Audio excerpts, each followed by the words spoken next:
ਸੁਣਾਈਏ ਜੀ, ਕਿਤਾਬਾਂ ਦੇ ਕੁਝ ਪੰਨੇ ਆਓ ਸੁਣੋ ਸੁਣਾਈਏ। ਇਹ ਸਾਰੀ ਦੁਨੀਆ ਗਿਆਨ ਦਾ ਸਾਗਰ ਜਿਸ ਨੂੰ ਮੰਨੇ, ਆਓ ਸੁਣੋ ਸੁਣਾਈਏ ਜੀ, ਕਿਤਾਬਾਂ ਦੇ ਕੁਝ ਪੰਨੇ ਆਓ ਸੁਣੋ ਸੁਣਾਈਏ।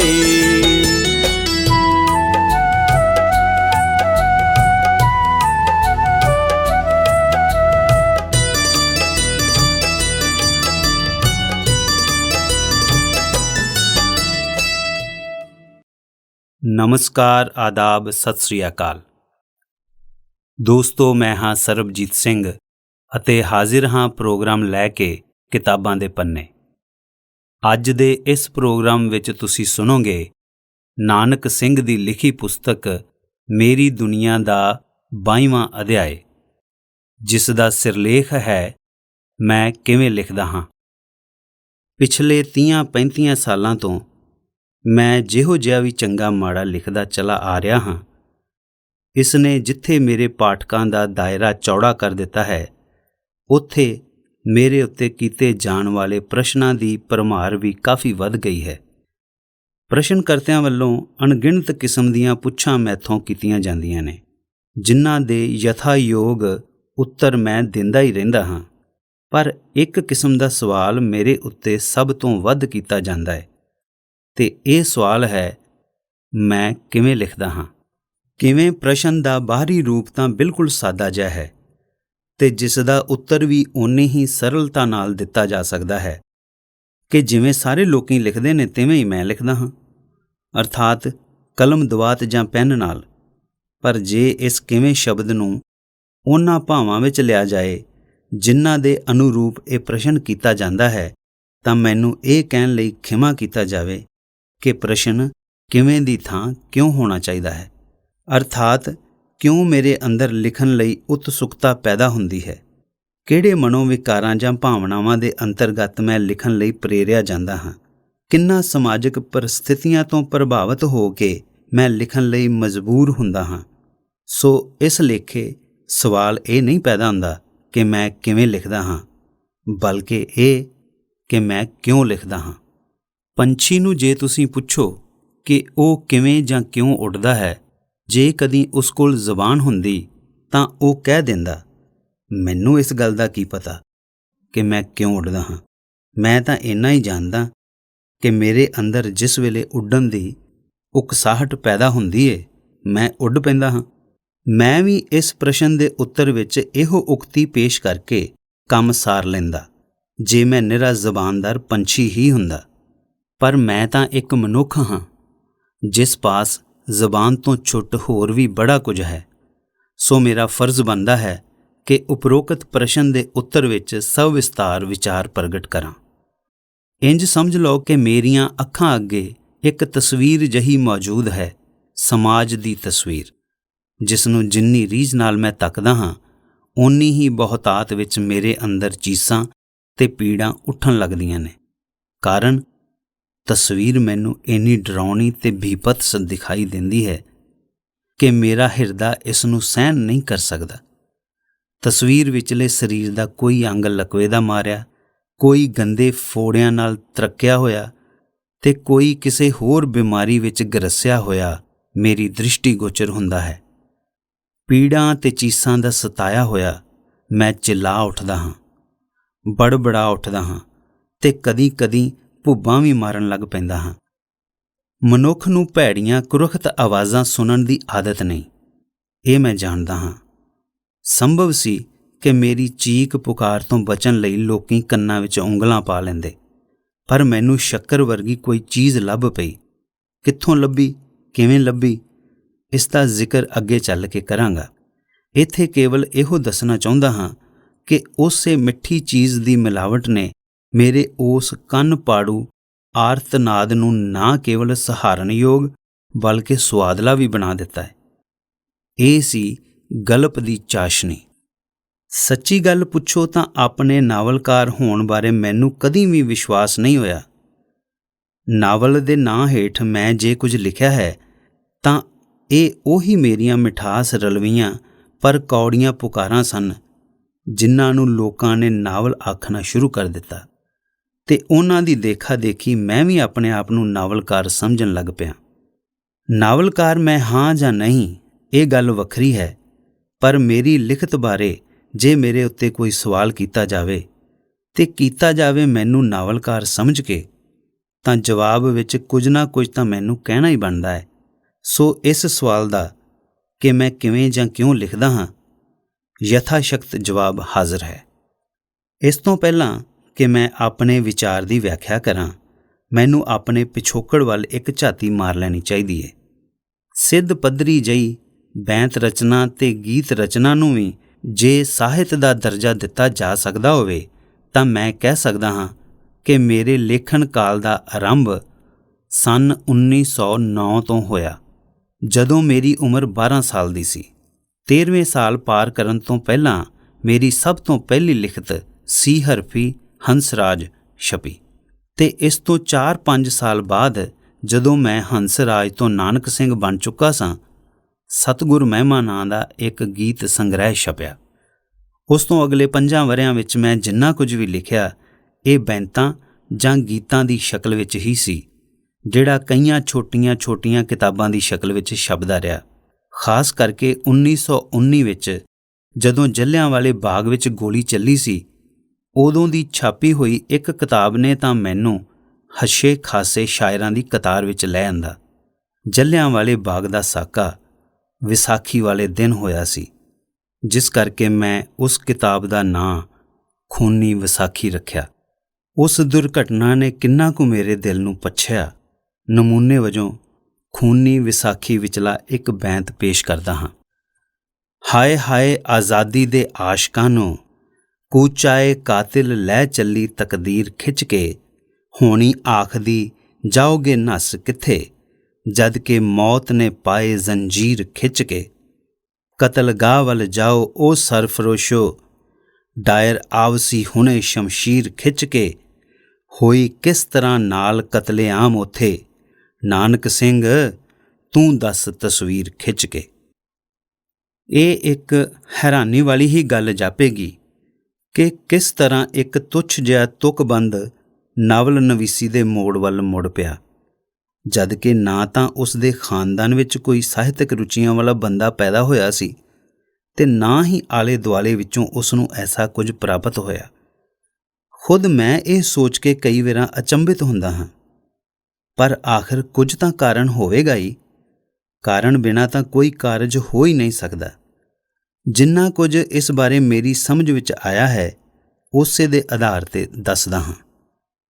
ਬਚਪਨ ਤੋਂ ਹੀ ਮੈਂ ਘੱਟ ਬੋਲਣ ਤੇ ਬਹੁਤਾ ਸੋਚਣ ਦਾ ਆਦੀ ਹਾਂ, ਤੇ ਮੇਰਾ ਖਿਆਲ ਹੈ ਕਿ ਇਸ ਸੁਭਾਅ ਨੇ ਵੀ ਮੇਰੀ ਕਾਫੀ ਮਦਦ ਕੀਤੀ ਹੈ, ਭਾਵੇਂ ਕਿ ਇਸੇ ਸੁਭਾਅ ਦੇ ਕਾਰਨ ਘਰ ਦੇ ਵੀ ਤੇ ਬਾਹਰ ਦੇ ਵੀ ਮੈਨੂੰ ਬੁੰਨਾ, ਘੁੱਗੂ ਤੇ ਵਲੱਲਾ ਆਦਿ ਵਿਸ਼ੇਸ਼ਣਾਂ ਨਾਲ ਸਨਮਾਨਿਤ ਕਰਿਆ ਕਰਦੇ ਸਨ।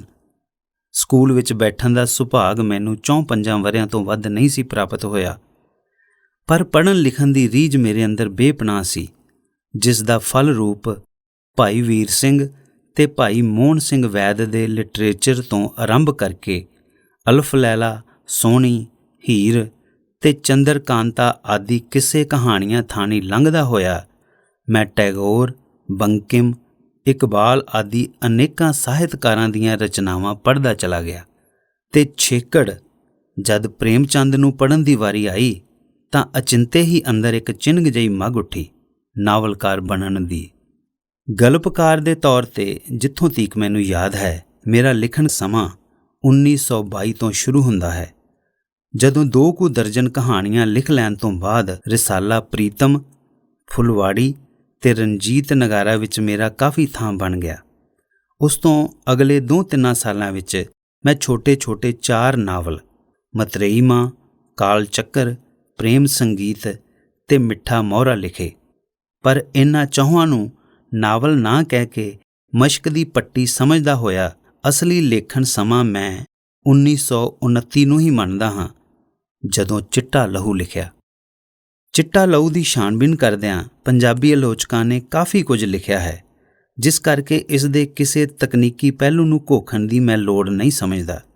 ਮੇਰੇ ਲਈ ਸਿਰਫ ਇਤਨਾ ਹੀ ਦੱਸਣਾ ਕਾਫੀ ਹੋਵੇਗਾ ਕਿ ਇਸ ਦੀ ਕਹਾਣੀ ਮੇਰੀ ਪਿਛਲੇ 2 ਦਹਾਕਿਆਂ ਦੀ ਜੀਵਨੀ ਵਿੱਚੋਂ ਆਈ ਹੈ, ਜਾਂ ਇਉਂ ਸਮਝ ਲਓ ਕਿ ਲਗਾਤਾਰ 20 ਸਾਲਾਂ ਤੋਂ ਮੈਂ ਆਪਣੇ ਸਮਾਜ ਦੀ ਜਿਹੋ ਜਿਹੀ ਤਸਵੀਰ ਤੱਕਦਾ ਆਇਆ, ਉਸ ਦੇ ਅੰਗਾਂ ਉੱਤੇ ਜੋ ਕੁਚੀਲਤਾ ਮੈਨੂੰ ਵਿਖਾਈ ਦਿੰਦੀ ਰਹੀ, ਉਸ ਦਾ ਬਹੁਤ ਡੂੰਘਾ ਅਸਰ ਹੋਇਆ ਮੇਰੇ ਉੱਤੇ। ਜਿੱਥੋਂ ਤੀਕ ਮੇਰੀ ਯਾਦ ਦਾ ਵਾਸਤਾ ਹੈ, 1910 ਤੋਂ 1930 ਤੱਕ ਦਾ ਸਮਾਂ ਪੰਜਾਬ ਵਿੱਚ ਤੇਜ਼ ਤਰਾਰ ਕਿਸਮ ਦਾ ਸੁਧਾਰਵਾਦੀ ਸਮਾਂ ਸੀ, ਜਦੋਂ ਭਾਈਚਾਰੇ ਦੀਆਂ ਕਈ ਬੁਰਾਈਆਂ, ਛੂਤ-ਛਾਤ, ਕੁੜੀਆਂ ਵੇਚਣ ਦੀ ਪ੍ਰਥਾ, ਵਿਆਹ ਸ਼ਾਦੀਆਂ ਉੱਤੇ ਸ਼ਰਾਬ ਤੇ ਮੁਜਰਿਆਂ ਦਾ ਰਿਵਾਜ, ਬਹੁ ਵਿਆਹ, ਬ੍ਰਿਧ ਵਿਆਹ ਤੇ ਵੇਸਵਾਪਣਾ ਆਦਿ ਸਮਾਜ ਨੂੰ ਸ਼ਰਮਾਉਣ ਵਾਲੀਆਂ ਕੁਪ੍ਰਥਾਵਾਂ ਆਮ ਪ੍ਰਚਲਿਤ ਸਨ, ਤੇ ਇਹਨਾਂ ਕੁਪ੍ਰਥਾਵਾਂ ਦਾ ਮਲੀਆ ਮੇਟ ਕਰਨ ਲਈ ਪੰਜਾਬ ਵਿੱਚ ਆਰੀਆ ਸਮਾਜ ਤੇ ਸਿੰਘ ਸਭਾ, ਇਹ ਦੋਵੇਂ ਸੰਪਰਦਾਵਾਂ ਅਲਮਬਰਦਾਰ ਬਣ ਕੇ ਕੰਮ ਕਰ ਰਹੀਆਂ ਸਨ। ਇਸ ਵਿੱਚ ਸ਼ੱਕ ਨਹੀਂ ਕਿ ਇਹਨਾਂ ਦੋਹਾਂ ਸੰਪਰਦਾਵਾਂ ਨੇ ਆਪੋ ਆਪਣੇ ਥਾਂ ਮਾਰਕੇ ਦੇ ਕੰਮ ਕੀਤੇ, ਪਰ ਸਾਰੀ ਕੀਤੀ ਕਤਰੀ ਉੱਤੇ ਸਵਾਦ ਧੂੜਨ ਵਾਲੀ ਗੱਲ ਇਹ ਬਣੀ ਕਿ ਇਹਨਾਂ ਦੋਹਾਂ ਸੰਪਰਦਾਵਾਂ ਦਾ ਆਪੋ ਵਿੱਚ ਵੀ ਜੂਤ ਪਤਾਨ ਖੂਬ ਚੱਲਦਾ ਸੀ। ਦੋਹਾਂ ਤੋਂ ਛੁੱਟ ਤੀਜੀ ਸੰਪਰਦਾ ਮੁਸਲਮਾਨ, ਉਹ ਵੀ ਇਸੇ ਮਰਜ਼ ਦੀ ਮਰੀਜ਼ ਦਿਖਾਈ ਦਿੰਦੀ ਸੀ। ਗੋਇਆ ਸਮਾਜ ਦੀ ਹਾਲਤ ਉਸ ਵੇਲੇ ਸੜ ਰਹੇ ਉਸ ਮਕਾਨ ਵਰਗੀ ਸੀ ਜਿਸ ਉੱਤੇ ਇੱਕ ਬੰਨਿਓ ਪਾਣੀ ਦੀਆਂ ਬਾਲਟੀਆਂ ਪਾਈਆਂ ਜਾ ਰਹੀਆਂ ਹੋਣ ਤੇ ਦੂਜੇ ਬੰਨਿਓ ਤੇਲ ਦੇ ਪੀਪੇ। ਸੋ ਇਸੇ 20 ਸਾਲਾ ਸੁਧਾਰਵਾਦ ਜਾਂ ਘੁਲਾਟਵਾਦ ਨੇ ਮੇਰੇ ਅੰਦਰ ਭੌਚਲ ਜਿਹਾ ਮਚਾ ਦਿੱਤਾ। ਇੱਕ ਪਾਸੇ ਜੇ ਸਮਾਜ ਦਾ ਨਗਨ ਚਿੱਤਰ ਮੇਰੇ ਸਾਹਮਣੇ ਉਘੜਦਾ ਆ ਰਿਹਾ ਸੀ, ਤਾਂ ਦੂਜੇ ਪਾਸੇ ਫਿਰਕੂਆਂ ਦੀਆਂ ਭਲੱਥੇਬਾਜ਼ੀਆਂ ਤੱਕ ਕੇ ਜੀ ਸੜਦਾ ਸੀ। ਇਸ ਹਾਲਤ ਨੇ ਮੇਰੇ ਅੰਦਰ ਬੌਖਲਾਹਟ ਜਿਹੀ ਪੈਦਾ ਕਰ ਦਿੱਤੀ। ਉਹੀ ਬੌਖਲਾਹਟ ਪਹਿਲਾਂ ਚਿੱਟਾ ਲਹੂ ਦੀ ਸ਼ਕਲ ਵਿੱਚ ਨਮੂਦਾਰ ਹੋਈ, ਫਿਰ ਉਸ ਤੋਂ ਅਗਲੇ ਕਈਆਂ ਨਾਵਲਾਂ, ਫੌਲਾਦੀ ਫੁੱਲ, ਕਾਗਜ਼ਾਂ ਦੀ ਬੇੜੀ ਆਦਿ ਦੇ ਰੂਪ ਵਿੱਚ। ਉਸ ਤੋਂ ਅਗਲੇ ਕੁਝ ਸਾਲਾਂ ਵਿੱਚ ਪਿਆਰ ਦੀ ਦੁਨੀਆ, ਗਰੀਬ ਦੀ ਦੁਨੀਆ, ਟੁੱਟੀ ਵੀਣਾ, ਅੱਧ ਖਿੜਿਆ ਫੁੱਲ ਤੇ ਗੰਗਾ ਜਲੀ ਵਿੱਚ ਸ਼ਰਾਬ, ਜਿਹੜੇ ਅੱਧੀ ਕੁ ਦਰਜਨ ਨਾਵਲ ਲਿਖੇ, ਇਹਨਾਂ ਦਾ ਪਿਛਵਾੜਾ ਭਾਵੇਂ ਲਗਭਗ ਪਹਿਲਾਂ ਵਾਲਾ ਹੀ ਸੀ, ਪਰ ਕਈਆਂ ਲੋਕ ਲਹਿਰਾਂ, ਕਾਂਗਰਸ, ਸੋਸ਼ਲਿਸਟ ਪਾਰਟੀ, ਅਨਾਰਕਿਸਟ ਪਾਰਟੀ ਆਦਿ ਦੇ ਪ੍ਰਭਾਵਾਂ ਦੀ ਪਰਛਾਈ ਵੀ ਇਹਨਾਂ ਉੱਤੇ ਪ੍ਰਤੱਖ ਦਿਸੇਗੀ। 1947 ਤੋਂ 50 ਤੱਕ ਦੇ 4 ਨਾਵਲ, ਖੂਨ ਦੇ ਸੋਹਲੇ, ਅੱਗ ਦੀ ਖੇਡ, ਮੰਝਧਾਰ ਤੇ ਚਿੱਤਰਕਾਰ, ਉਸ ਘੱਲੂਘਾਰੇ ਦਾ ਪ੍ਰਤੀਕਰਮ ਰੂਪ ਸਨ ਜਿਹੜਾ ਪਾਰਟੀਸ਼ਨ ਬਾਅਦ ਲੋਕਾਈ ਨੂੰ ਵੇਖਣਾ ਪਿਆ। ਸੰਨ 1950 ਤੋਂ ਮਗਰੋਂ ਜਿਹੜੇ ਨਾਵਲ ਮੈਂ ਲਿਖੇ ਜਾਂ ਲਿਖ ਰਿਹਾ ਹਾਂ, ਉਹਨਾਂ ਉੱਤੇ ਵੀ ਸਮੇਂ ਅਨੁਸਾਰ ਵਾਪਰੇ ਦੇਸ਼ ਤੇ ਸਮਾਜ ਦੇ ਅਸਰਾਂ ਦਾ ਪ੍ਰਤੀਬਿੰਬ ਪ੍ਰਤੱਖ ਹੈ। ਅਰਥਾਤ ਜੇ ਫਿਰਕੂ ਜ਼ਹਿਨੀਅਤ ਵਾਲਿਆਂ ਨੂੰ ਧਰਮ ਦੇ ਬੁਰਕੇ ਵਿੱਚ ਦੁਕਾਨਾਂ ਚਲਾਉਂਦਿਆਂ ਤੱਕਿਆ, ਤਾਂ ਆਸਤਕ ਨਾਸਤਕ ਨਾਵਲ ਦੀ ਉਪਜ ਹੋਈ। ਜੇ ਪੰਜਾਬ ਦੇ ਸਿੱਖਾਂ ਤੇ ਹਿੰਦੂਆਂ ਨੂੰ ਸੂਬੇ ਦੀ ਆੜ ਵਿੱਚ ਬਾਹਾਂ ਕੁੰਝਦਿਆਂ ਤੇ ਬੋਲੀ ਦੇ ਬੁਰਕੇ ਹੇਠ ਖੌਰੂ ਪਾਉਂਦਿਆਂ ਤੱਕਿਆ, ਤਾਂ ਬੰਜਰ ਤੇ ਪੁਜਾਰੀ ਦੀ ਸ਼ਕਲ ਵਿੱਚ ਮੇਰੇ ਉਦਗਾਰਾਂ ਨੇ ਵਿਖਾਈ ਦਿੱਤੀ। ਇਸੇ ਤਰ੍ਹਾਂ ਜਦੋਂ ਹਰ ਪਾਸੇ ਸਮਗਲਿੰਗ ਦੀ ਲੁੱਟ ਖਸੁੱਟ ਹੁੰਦੀ ਤੱਕੀ, ਤਾਂ ਛਲਾਵਾ ਰੂਪਮਾਨ ਹੋਇਆ। ਨਾਵਲਾਂ ਤੋਂ ਛੁੱਟ 100 ਦੇ ਲਗਭਗ ਕਹਾਣੀਆਂ ਵੀ ਲਿਖ ਚੁੱਕਾ ਹਾਂ। ਲਿਸਟ ਕਾਫੀ ਲੰਮੀ ਹੈ। ਜੇ ਸਾਰੇ ਨਾਵਲਾਂ ਬਾਰੇ ਲਿਖਣ ਲੱਗਾ ਤਾਂ ਇਹ ਲੇਖ ਇੱਕ ਖਾਸੀ ਕਿਤਾਬ ਬਣ ਜਾਏਗਾ। ਸੋ ਸੰਖੇਪ ਵਿੱਚ ਇੰਨਾ ਹੀ ਦੱਸ ਦਿਆਂ ਕਿ ਪਿਛਲੇ ਇੱਕ ਲੰਮੇ ਸਮੇਂ ਤੋਂ ਮੈਂ ਸਮਾਜ ਦੇ ਨਾਲ ਤੁਰਦਾ ਹੋਇਆ ਜਿਨ੍ਹਾਂ ਰਾਹਾਂ ਥਾਣੀ ਲੰਘਿਆ ਹਾਂ ਤੇ ਜਿਨ੍ਹਾਂ ਪਰਿਸਥਿਤੀਆਂ ਵਿੱਚ ਸਮਾਜ ਨੂੰ ਤੱਕਦਾ ਆਇਆ ਹਾਂ, ਉਸੇ ਦੇ ਅਨੁਰੂਪ ਕੁਝ ਨਾ ਕੁਝ ਮੈਥੋਂ ਲਿਖੀਂਦਾ ਗਿਆ। ਇਤਨੇ ਚਿਰ ਦੀ ਕਲਮ ਕਸਾਈ ਤੋਂ ਬਾਅਦ ਨਾਵਲਕਾਰ ਭਾਵੇਂ ਮੈਂ ਨਾ ਬਣ ਸਕਿਆ ਹੋਵਾਂ, ਤੇ ਮੇਰਾ ਵਿਸ਼ਵਾਸ ਹੈ ਕਿ ਨਹੀਂ ਬਣ ਸਕਿਆ, ਪਰ ਇੰਨੀ ਕੁ ਸਮਝ ਤਾਂ ਜ਼ਰੂਰ ਆ ਗਈ ਹੈ ਕਿ ਸਮਾਜ ਪ੍ਰਤੀ ਇੱਕ ਨਾਵਲਕਾਰ ਦੀਆਂ ਜ਼ਿੰਮੇਵਾਰੀਆਂ ਕੀ ਹੁੰਦੀਆਂ ਨੇ। ਨਾਵਲਕਾਰ ਆਪਣੇ ਸਮਾਜ ਦਾ ਪਥ ਪ੍ਰਦਰਸ਼ਕ ਵੀ ਹੈ, ਚੌਕੀਦਾਰ ਵੀ ਤੇ ਡਾਕਟਰ ਵੀ। ਉਹ ਆਪਣੀ ਕ੍ਰਿਤ ਰਾਹੀਂ ਸਮਾਜ ਨੂੰ ਗਲਤ ਰਾਹਾਂ ਤੋਂ ਮੁੜਨ ਤੇ ਆਉਣ ਵਾਲੇ ਖਤਰਿਆਂ ਤੋਂ ਬਚਣ ਦੇ ਸੁਝਾਅ ਦਿੰਦਾ ਹੈ। ਕਦੀ ਜੇ ਲੋੜ ਪੈ ਜਾਏ ਤਾਂ ਸਮਾਜ ਦੇ ਗੰਦੇ ਅੰਗਾਂ ਉੱਤੇ ਬੇਦਰੇਗੀ ਨਾਲ ਨਸ਼ਤਰ ਚਲਾਉਣੋਂ ਵੀ ਖਮ ਨਹੀਂ ਖਾਂਦਾ। ਨਾਵਲ ਨਾਸੂਰ ਵਿੱਚ ਭੈਣ ਭਰਾ ਦਾ ਸੰਜੋਗ ਦੱਸਣਾ, ਜਾਂ ਸੰਗਮ ਵਿੱਚ ਸਾਲੀ ਭਣਵਈਏ ਨੂੰ ਪ੍ਰਣ ਬੰਧਨ ਵਿੱਚ ਬੱਝਦੇ ਦੱਸਣਾ ਕੀ ਘੱਟ ਨਸ਼ਤਰ ਜ਼ਨੀ ਸੀ? ਪਰ ਇੰਨਾ ਹੋਣ 'ਤੇ ਵੀ ਤੁਹਾਨੂੰ ਮੰਨਣਾ ਪਵੇਗਾ ਕਿ ਨਾਵਲਕਾਰ ਉਪਦੇਸ਼ਕ ਨਹੀਂ, ਪ੍ਰੇਰਕ ਜਾਂ ਸੁਝਾਊ ਹੁੰਦਾ ਹੈ। ਉਹ ਲੈਕਚਰ ਨਹੀਂ ਦਿੰਦਾ, ਬਲਕਿ ਪਾਠਕ ਦੇ ਅੰਦਰੋਂ ਹੀ ਪ੍ਰੇਰਨਾ ਪੈਦਾ ਕਰਦਾ ਹੈ। ਐਸੀ ਪ੍ਰੇਰਨਾ ਜਿਸ ਤੋਂ ਪਸੀਜ ਕੇ ਪਾਠਕ ਵਿਅਕਤੀਗਤ ਤੌਰ 'ਤੇ ਵੀ ਅਤੇ ਜਮਾਤੀ ਤੌਰ 'ਤੇ ਵੀ ਆਪਣੀਆਂ ਅਤੇ ਸਮਾਜ ਦੀਆਂ ਘਾਟਾਂ ਨੂੰ ਮਹਿਸੂਸ ਕਰਨ ਲੱਗਦਾ ਹੈ। ਵੈਸੇ ਜੇ ਸੋਚਿਆ ਜਾਏ ਤਾਂ ਨਾਵਲਕਾਰ ਪਾਸ ਕੋਈ ਜਾਦੂ ਦੀ ਛੜੀ ਨਹੀਂ ਹੁੰਦੀ ਜਿਸ ਦੀ ਇੱਕੋ ਛੂਹ ਨਾਲ ਉਹ ਸਮਾਜ ਦੀ ਕਾਇਆ ਕਲਪ ਕਰ ਦੇਵੇ। ਪਰ ਇੱਕ ਤਰ੍ਹਾਂ ਦੀ ਜਾਦੂ ਛੜੀ ਉਸ ਕੋਲ ਹੁੰਦੀ ਵੀ ਹੈ ਅਤੇ ਇਹ ਹੈ ਮਨੋਵਿਗਿਆਨਕ ਸੂਝ। ਮਨੁੱਖੀ ਹਿਰਦੇ ਦੀਆਂ ਡੂੰਘੀਆਂ ਤੋਂ ਡੂੰਘੀਆਂ, ਸੂਖਮ ਤੋਂ ਸੂਖਮ ਭਾਵਨਾਵਾਂ ਦੇ ਵਿਸ਼ਲੇਸ਼ਣ ਦੀ ਜਾਂਚ, ਸਧਾਰਨ ਤੋਂ ਲੈ ਕੇ ਅਸਧਾਰਨ ਪਾਤਰ ਤੱਕ ਦੇ ਚਿੱਤਰ ਚਿਤਰਨ ਵੇਲੇ ਆਪਣੇ ਕਲਪਨਾ ਬੁਰਸ਼ ਦੀ ਬਰੀਕ ਤੋਂ ਬਰੀਕ ਰੇਖਾ ਖਿੱਚਣ ਲਈ ਮਨੋਵਿਗਿਆਨਕ ਰੰਗਾਂ ਦਾ ਪ੍ਰਯੋਗ ਕਰਨ ਦਾ ਹੁਨਰ। ਇਹ ਠੀਕ ਹੈ ਕਿ ਇੱਕ ਗਲਪਕਾਰ ਦੇ ਤੌਰ 'ਤੇ ਸਾਹਿਤ ਵਿੱਚ ਮੈਂ ਮਾੜਾ ਮੋਟਾ ਹਿੱਸਾ ਪਾਇਆ ਹੈ, ਪਰ ਇਹ ਕਹਿਣ ਵਿੱਚ ਮੈਨੂੰ ਕੋਈ ਝਿਜਕ ਨਹੀਂ ਕਿ ਨਾਵਲ ਦਾ ਹੁਨਰ ਜਿੰਨਾ ਡੂੰਘਾ ਅਤੇ ਵਿਸ਼ਾਲ ਹੈ, ਮੇਰੀ ਕਲਪਨਾ ਜਾਂ ਰਚਨਾ ਸ਼ਕਤੀ ਵਿੱਚ ਓਨੀ ਗਹਿਰਾਈ ਜਾਂ ਵਿਸ਼ਾਲਤਾ ਤੀਕ ਪਹੁੰਚਣ ਦੀ ਆਂਗਸ ਅਜੇ ਨਹੀਂ ਪੈਦਾ ਹੋਈ। ਪਰ ਚਲੋ ਨਾ ਸਹੀ, ਮੈਨੂੰ ਇਸ ਦੀ ਕੋਈ ਚਿੰਤਾ ਨਹੀਂ, ਨਾ ਹੀ ਮਾਂਜਿਆ ਹੋਇਆ ਨਾਵਲਕਾਰ ਸਦਾਵਣ ਦੀ ਮੈਨੂੰ ਬਹੁਤੀ ਤੜਪ ਹੈ। ਤੜਪ ਜੇ ਕੋਈ ਹੈ ਤਾਂ ਇਸ ਗੱਲ ਦੀ ਕਿ ਮੈਂ ਜਿਨ੍ਹਾਂ ਉਦਗਾਰਾਂ ਤੋਂ ਪ੍ਰੇਰਿਤ ਹੋ ਕੇ ਲਿਖਦਾ ਹਾਂ ਉਹਨਾਂ ਨੂੰ ਅਨੁਭਵਿਆ ਜਾਵੇ ਅਤੇ ਉਹਨਾਂ ਦੇ ਅਨੁਰੂਪ ਆਪਣੇ ਅਤੇ ਸਮਾਜ ਦੇ ਆਚਰਣ ਨੂੰ ਢਾਲਣ ਦਾ ਯਤਨ ਕੀਤਾ ਜਾਵੇ। ਆਪਣੀਆਂ ਕਿਰਤਾਂ ਰਾਹੀਂ ਜਿੰਨਾ ਵੀ ਮੈਂ ਸਮਾਜਿਕ ਬੁਰਾਈਆਂ ਨੂੰ ਚਿਤਰਿਆ ਹੈ, ਉਹਨਾਂ ਲਗਭਗ ਸਭਨਾਂ ਵਿੱਚ ਹੀ ਕਿਸੇ ਨਾ ਕਿਸੇ ਸ਼ਕਲ ਵਿੱਚ ਸਮਾਜ ਦੀ ਇੱਕ ਵਿਸ਼ੇਸ਼ ਬਿਮਾਰੀ ਅਧਰੰਗ ਦਾ ਉਲੇਖ ਪਾਠਕਾਂ ਦੀ ਦ੍ਰਿਸ਼ਟੀ ਗੋਚਰ ਹੋਵੇਗਾ, ਜਿਸ ਨੂੰ ਅਣਗਿਣਤ ਵੇਰਾਂ ਦਿਖਾਲ ਚੁੱਕਣ ਤੋਂ ਬਾਅਦ ਵੀ ਮੈਂ ਰੱਜਿਆ ਨਹੀਂ ਹਾਂ। ਸ਼ਾਇਦ ਇਸ ਲਈ ਕਿ ਇਸ ਰੋਗ ਨੇ ਸਮਾਜ ਦਾ ਅੱਧਾ ਸਰੀਰ ਬਿਲਕੁਲ ਬੇਕਾਰ ਕਰ ਰੱਖਿਆ ਹੈ। ਇਹ ਲਗਭਗ ਅਸਾਧ ਕਿਸਮ ਦੀ ਬਿਮਾਰੀ ਹੈ। ਇਸਤਰੀ ਪ੍ਰਤੀ ਮਨੁੱਖ ਦੀ ਉਪੇਖਿਆ, ਜਗਤ ਜਨਨੀ ਦੀ ਪਦ ਦਲਿਤ ਅਵਸਥਾ। ਨਾਰੀ ਸਦੀਆਂ ਤੋਂ ਕੁਚਲਿੰਦੀ ਲਤੜਿੰਦੀ ਅੱਜ ਬੇਹਿੱਸ ਤੇ ਬੇਹਰਕਤ ਜਿਹੀ ਚੀਜ਼ ਬਣ ਕੇ ਰਹਿ ਗਈ ਹੈ ਅਤੇ ਜਾਂ ਨਿਰੀ ਪੂਰੀ ਮਰਦ ਦੀ ਵਾਸਨਾ ਦੀ ਖੁਰਾਕ ਬਣ ਕੇ, ਜਿਸ ਦਾ ਫਲ ਰੂਪ ਸਾਡੀ ਮਨੁੱਖੀ ਨਸਲ ਦਿਨੋਂ ਦਿਨ ਸਮਾਜਿਕ ਕਿਸ਼ਤੀ ਲਈ ਭਾਰੇ ਪੱਥਰ ਬਣਦੀ ਚਲੀ ਆ ਰਹੀ ਹੈ। ਇਹ ਕਿਤਨੀ ਅਨਰਥਕਾਰੀ ਹੈ। ਇਸੇ ਅਨਰਥਕਾਰੀ ਦਾ ਅਹਿਸਾਸ ਮੁੜ-ਮੁੜ ਮੈਨੂੰ ਉਕਸਾਉਂਦਾ ਹੈ ਕਿ ਮੈਂ ਮਨੁੱਖੀ ਸਮਾਜ ਨੂੰ ਵੱਧ ਤੋਂ ਵੱਧ ਝਟਕੇ ਦਿਆਂ। ਨਾਰੀ ਦੇ ਪਤਨ ਤੇ ਉਸ ਉੱਤੇ ਢਾਏ ਜਾ ਰਹੇ ਸਮਾਜਿਕ ਜ਼ੁਲਮਾਂ ਦੀ ਕੋਈ ਨਾ ਕੋਈ ਵੰਨਗੀ ਮੇਰੇ ਹਰ ਨਾਵਲ ਵਿੱਚ ਦੇਖੀ ਜਾ ਸਕਦੀ ਹੈ। ਪਰ ਪਹਿਲੇ ਤੇ ਹੁਣ ਦੇ ਨਾਵਲਾਂ ਵਿੱਚ ਦਰਸਾਈ ਹੋਈ ਨਾਰੀ ਦੇ ਚਿੱਤਰ ਚਿਤਰਨ ਵਿੱਚ ਮੇਰੇ ਪਾਠਕਾਂ ਨੂੰ ਇੱਕ ਫਰਕ ਜ਼ਰੂਰ ਦਿਖਾਈ ਦੇਵੇਗਾ। ਅੱਜ ਜਦੋਂ ਮੈਂ ਚਿੱਟਾ ਲਹੂ ਦੀ ਸੁੰਦਰੀ, ਫੌਲਾਦੀ ਫੁੱਲ ਦੀ ਸਰਲਾ, ਪਵਿੱਤਰ ਪਾਪੀ ਦੀ ਵੀਣਾ ਅਤੇ ਜੀਵਨ ਸੰਗਰਾਮ ਦੀ ਊਸ਼ਾ ਨੂੰ ਤੱਕਦਾ ਹਾਂ ਤਾਂ ਮੈਨੂੰ ਕਚੀਚੀਆਂ ਆਉਣ ਲੱਗ ਪੈਂਦੀਆਂ ਨੇ। ਬੜੇ ਅੰਦੋਹ ਭਰੇ ਦਿਲ ਨਾਲ ਸੋਚਦਾ ਹਾਂ, ਇਹ ਮੈਂ ਕੀ ਕੀਤਾ? ਏਡੀਆਂ ਕੀਮਤੀ ਜਿੰਦਾਂ ਨੂੰ ਮੈਂ ਕਿਉਂ ਭੰਗ ਦੇ ਭਾਰ ਰੋੜ ਦਿੱਤਾ?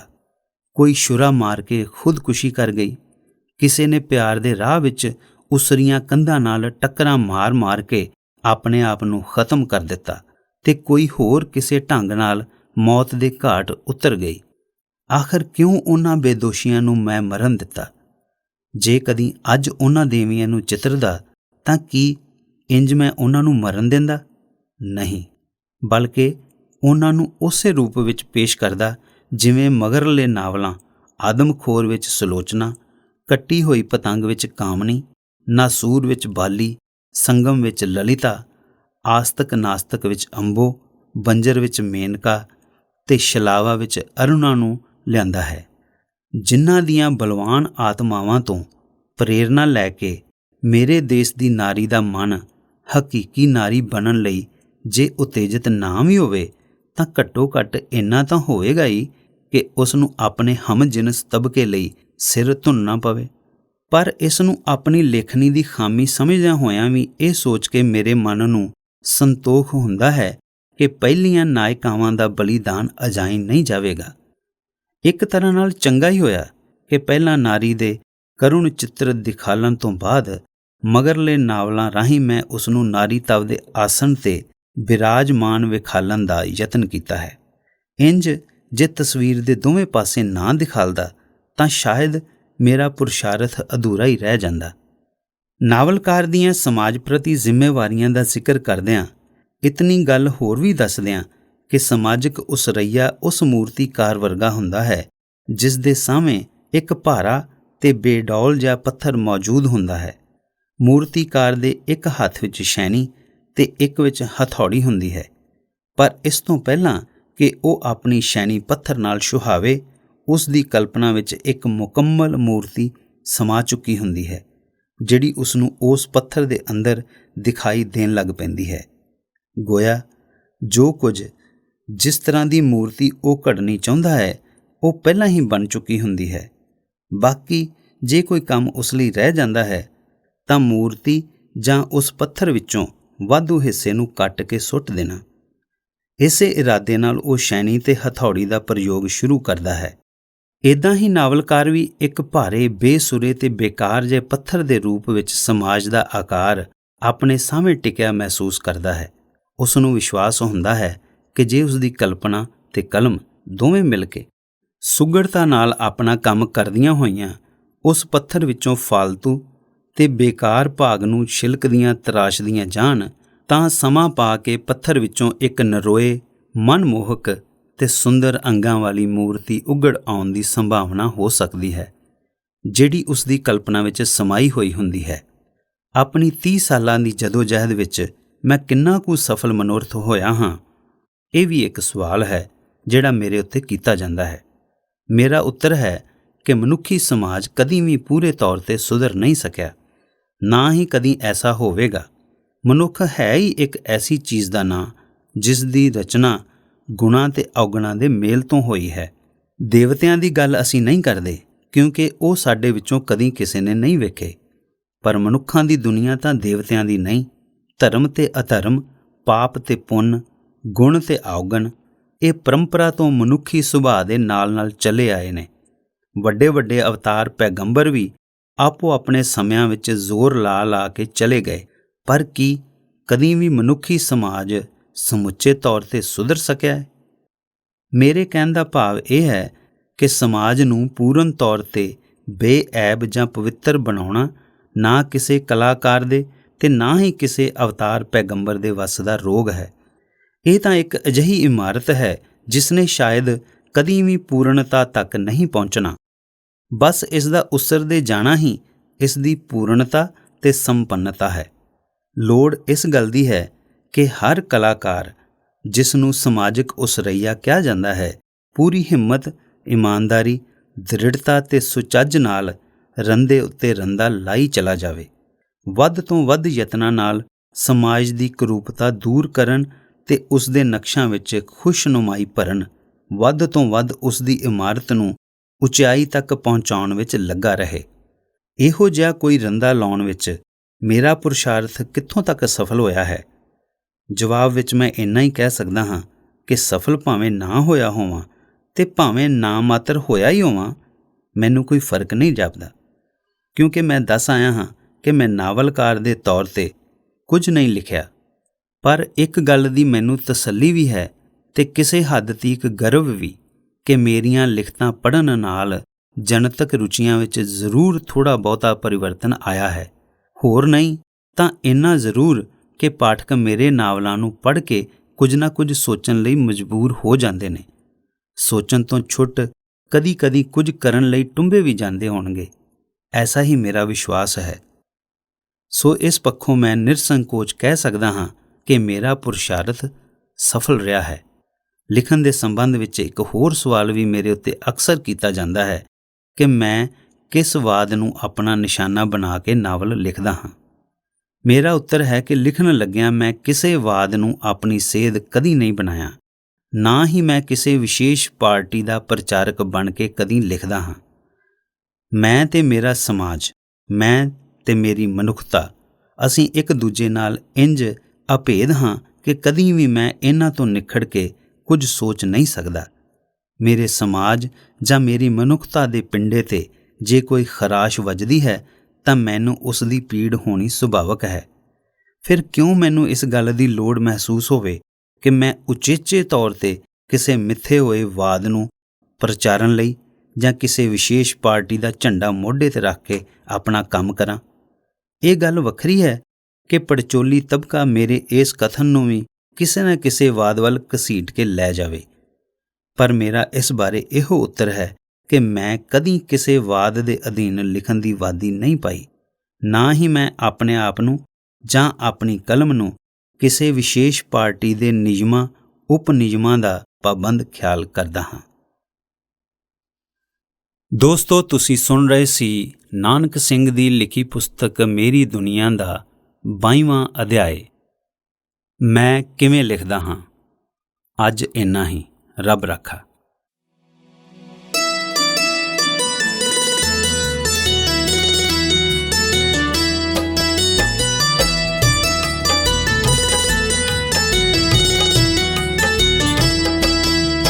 ਆਓ ਸੁਣੋ ਸੁਣਾਈਏ ਜੀ ਕਿਤਾਬਾਂ ਦੇ ਕੁਝ ਪੰਨੇ, ਆਓ ਸੁਣੋ ਸੁਣਾਈਏ।